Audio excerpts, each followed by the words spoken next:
Yes, the GOAT debate, where everyone wants to know how a fighter would do against other fighters from different eras. Now, obviously everyone just prefers the current era and just gives it to whoever the current champion is, but here's something wrong with that mindset.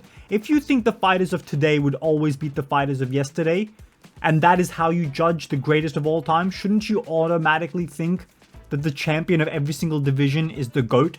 Shouldn't you think that right now Bilal Muhammad is the greatest welterweight of all time? You know why? Because right now, if this is the best era ever to be fighting, well, he is the champion of that era. He is the best fighter in the best era in your mind to be doing it right now. So here's how it goes. You should be judging fighters according to their era. This is the criteria for mixed martial arts legacy that everyone should be adopting to themselves. And this is just an informational video to let you guys know the logic and sound thinking behind doing this, as opposed to just making up your own criteria and then debating with each other this hypothetical and this hypothetical, something that can't possibly be measurable or provable in any scenario. So first of all, let's start off with this. Fighters fight for the era that they're fighting in.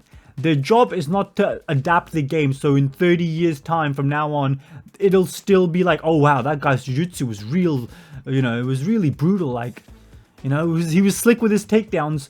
No, if your era demands you not to have specific skill sets, that's completely fine. You are training. I don't care. I don't want to be in a hypothetical. I'm like, well, you know what? If Tito Ortiz had today's medicine, he'd be doing this and this and this. I mean, look at the abilities that he had. I don't care. You fight for your era. You train under the rules of your own era. If you're in Pride, you train under Pride rules. If you're in Ryzen, you train under Ryzen rules. If you're in the UFC, you train under UFC rules. It's just how it is. I'm sorry, Khabib Nurmagomedov could not control who gets to the top in his division. That's not to say that a divisional relativity doesn't matter, because in divisions, yes, some divisions are stronger, then that matters, because pound for pound doesn't take into account that stuff, right? Like if someone's fighting Anthony Smith and the other guy's fighting, you know, Dustin Poirier, relative to the time that they're fighting in, Anthony Smith is lower pound for pound than Dustin Poirier. That's fine. But anyway, like I said before, the fighters don't actually get to choose the top of their division. Like Khabib Nurmagomedov cannot mind control a grappler to just surge up the rankings. It's their job to get up there and beat some of these strikers. And they couldn't do it. Unfortunately, Rafael dos Anjos was a grappler and Khabib ragdolled him. And he was top 5. He had wins before Khabib and he went on to win the title after Khabib. There is nothing that suggests that Rafael dos Anjos was not an elite level fighter. I'm sorry, it just doesn't. His run-up to Khabib, it wasn't the greatest of all time or anything like that. It was still an elite level win for Khabib Nurmagomedov. I'm not going to give him the credit of beating UFC lightweight champion Dos Anjos, not at all, because that's not what the run-up to the title did. But Khabib did beat a grappler, and he can't control who is grappling at the time. That applies for any fighter, not just Khabib. Screw Khabib, I could care less about the dude, but it's just a fact. Next up. Everyone wants to know who would win. Now, I just want to ask you this right now. What proof do you have that Islam Makhachev would beat Khabib? Or what proof do you have that Khabib would beat Islam Makhachev? Because if you can tell me with a straight face that you've predicted every single fight that's ever occurred correctly, I will say, you know what? You're right. I think you are a reliable source of information. And until you're proven wrong and you get one single fight, just one, wrong, you will continue to be that source of information. The problem with this is you can't measure this. There's too much luck involved. Like, how can you possibly prove? Like, look, you can do tape study analysis. I'm sure you've done it before. I'm sure you've gone to yourself and think, oh, well, this guy's, you know, on the come up. His striking is really crisp. You know, Carlo Phillips would obviously beat Rob Font. Rob was on a slide. He's looking slow. His chin's cracked. And then you're looking at the fight. Carlo Phillips just looks faster now than Rob Font. Rob Font's more fundamental. And then the fight happens and Rob Font just pieces the shit out of him. And then what? And then, oh, well, you know, all of a sudden you're no longer credible. You don't know how this fight would go. And this can be taken to the farthest of extremes. Unfortunately, you don't know if I would beat John Jones. Like, here's the thing. I'm going to say in this video right now, John Jones would... The moment he gets wrist control on me, my hand would completely snap. I would be ambulanced out of the fight. And the fight would be stopped right there. Despite me saying this, you can't actually prove that John Jones would beat me. It's obviously common sense he would, and no one thinks otherwise. But you can't prove it. And MMA is not one of those sports where John Jones and myself, or let's say Daniel Cormier, will fight each other 100 times, and then after 100 outcomes, we can make a more sound prediction on who would win more often than not. Unfortunately, you fight each other once or twice in your careers, at different stages of your careers, and nothing suggests that the fight will end the same way every single time. We've seen random outcomes. You can't prove it. There's nothing that you say that is actual proof other than just your opinion. Not objective, completely subjective. Like I was saying, it's the same thing. It's too many random factors. And now this is probably a better, actually, comparison than me and Jon Jones. Islam Makhachev and Dustin Poirier. Dustin Poirier in 2024 took Islam Makhachev to a razor-close fight. Now, Islam and Khabib shared this common opponent in Dustin Poirier. Any common wisdom would tell us at 35 your athleticism diminishes, your reaction timing diminishes. Every single sport that's ever existed that is a team sport that takes large sums of data, meaning you have to play multiple times during a given year. It's not just 1 or 2 times a year you have to fight. Everything suggests that you get worse. And that applies to fighting. And you can't just say, oh, well, in fighting you only fight once. No, you're training for 10 weeks at a time. In that 10 weeks, how you perform in the gym is more reflective of how you are as a fighter and how you will do on the performance day than anything else. But the point is, you still can't prove it. Like, Dustin Poirier had a close fight with Islam. Now, if I just said right now, well, 2019 Poirier was younger, faster, quicker, with this information, he'd beat Islam. But we don't know what the training camp is like. We don't know what that is like. All we know is the performances of these fighters. And again, I am just breaking down the misconceptions and the way people talk about fighting is just by hypothetical. Well, if you beat this guy, MMA math don't work, guys. We don't know how this fight would go. I know he beat Poirier in 2024. That's a different Poirier. We don't know if that's for the better or for the worse. All we know is the run-up to the title that Poirier had against Khabib was better than the run-up he had against Islam. I'm sorry, he got KO'd by Gaethje, someone he had beaten in the past. He, what's his face? Beat Benoit Saint-Denis, who ain't the highest level of wins. And before that, he beat Chandler. And before that, he lost to Oliveira. He was 2-2 in his last 4. Let that sink in. 1-1 in some cases, you could say. If your run is just your win streak, he was on a 1-fight win streak, coming off of 1 win and 1 loss. There's too many factors to take into consideration, like your training camp and all that. All we know is how you perform on the night when you were in the cage. Next up. Now, this one's going to get ridiculed, and I feel like I'm making some really strong arguments right now, but I think everyone's just going to be skimming over them and being like, well, this fucking idiot, this fucking Dana White. This is just to say, again, unless they fight, it's not provable that Dana White would lose to Jon Jones. I would, and nothing. I would bet the women in my family, the kids in my family, all the money in my family, the every single property that my family owns, and my own life on Jon Jones to beat up Dana White. Like, there's nothing to me that would even make sense in this world if Jon Jones lost this fight. But I can't prove it, because they would only fight once more likely than not in a career, and we would not know for certain unless that fight actually happens.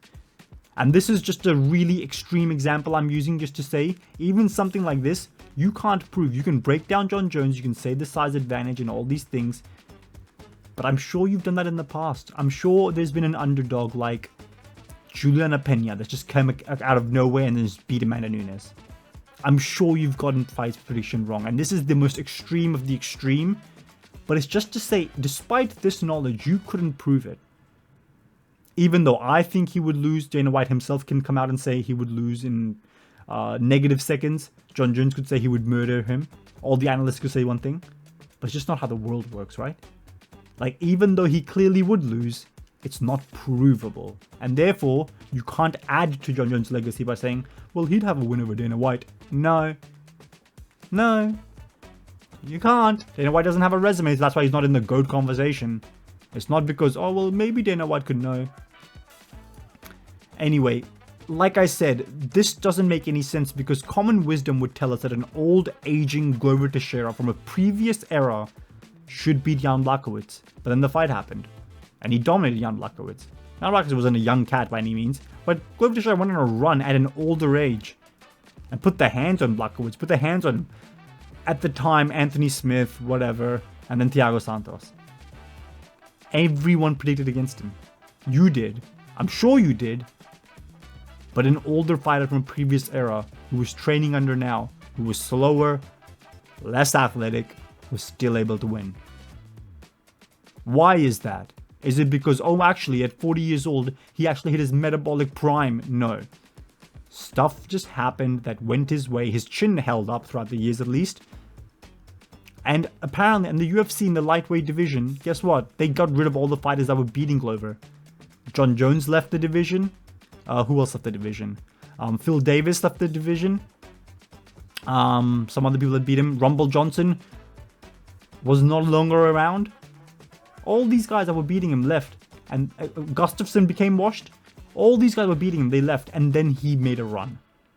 Did he get better, or was it just a favorable run for him? It doesn't matter. We have to look at his resume.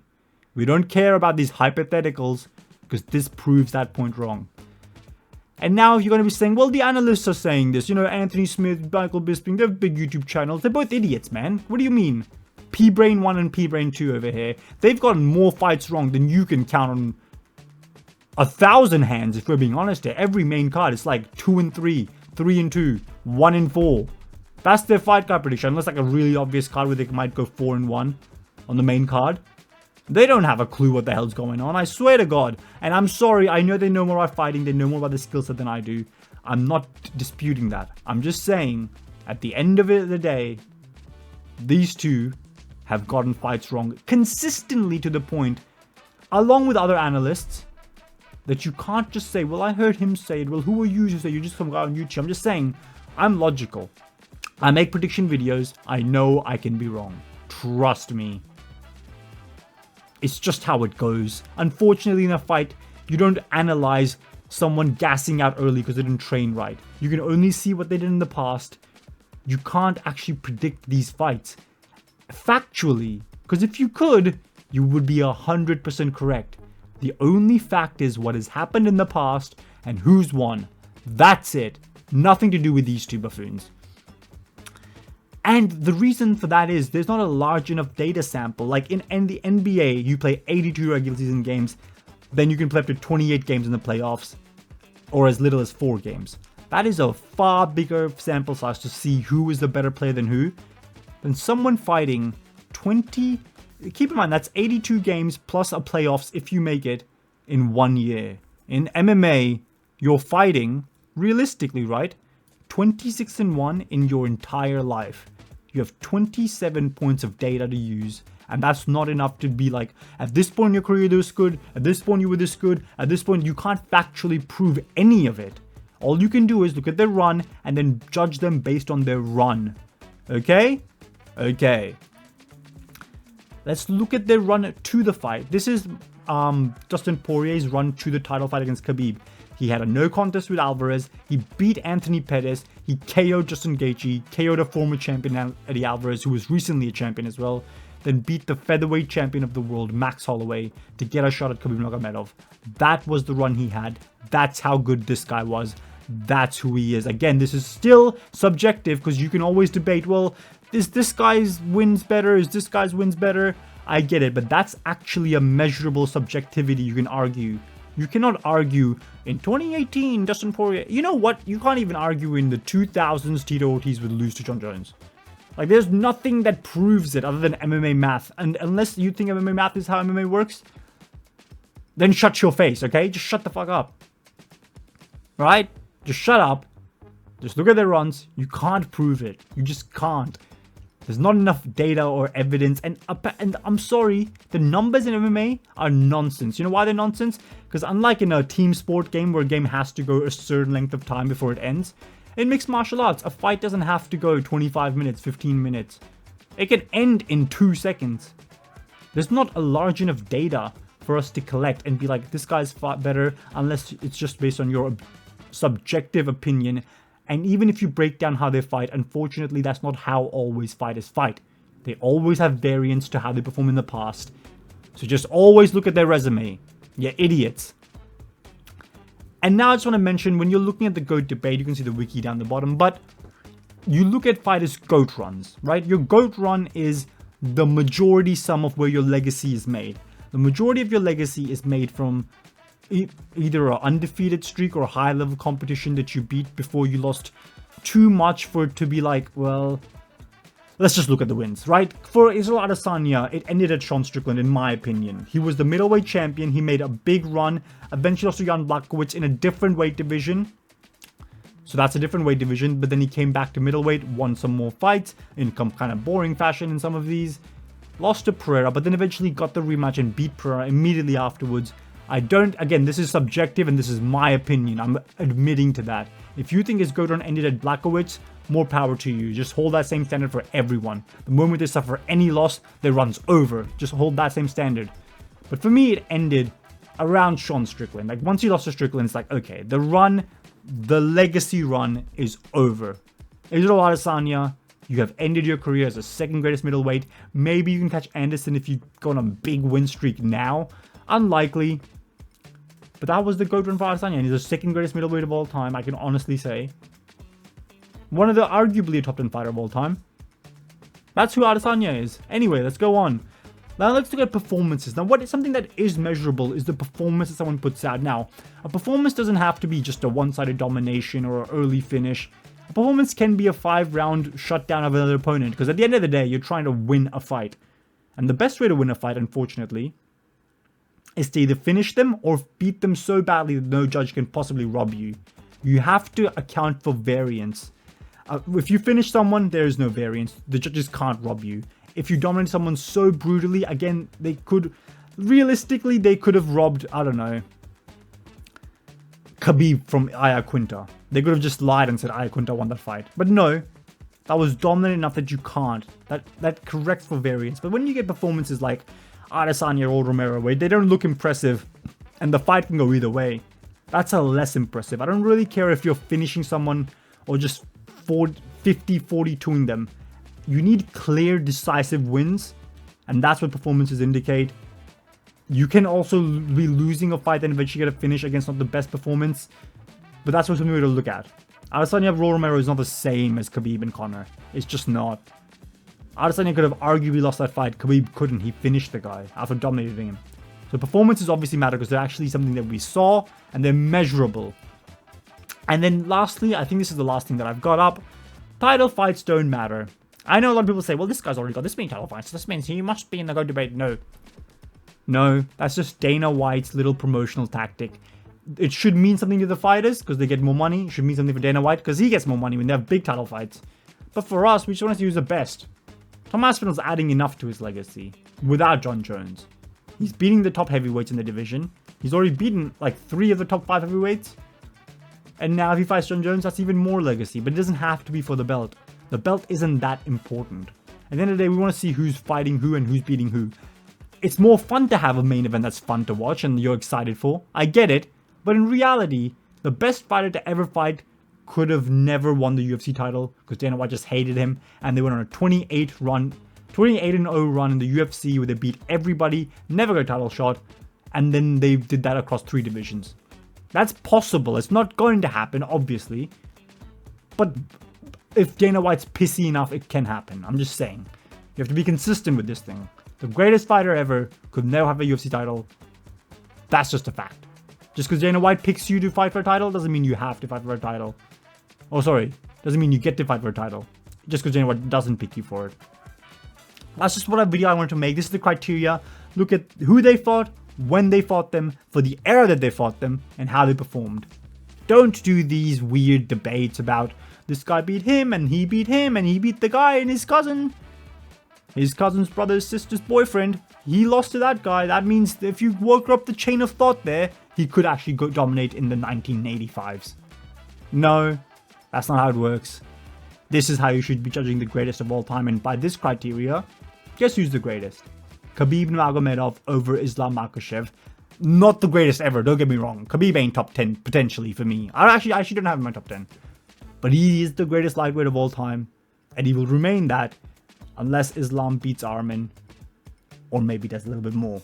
Alright, that was the whole video. Just wanted to make a video to just explain to you guys just arguing random points with each other without any criteria, where every single fighter is judged differently by different criteria, different rules, is not an actual list. It's just a bunch of... That's what it is. Anyway, like and subscribe. At 185 subscribers, get me to 200, alright? Get me to 200 subscribers and like the video. I'll see you next time.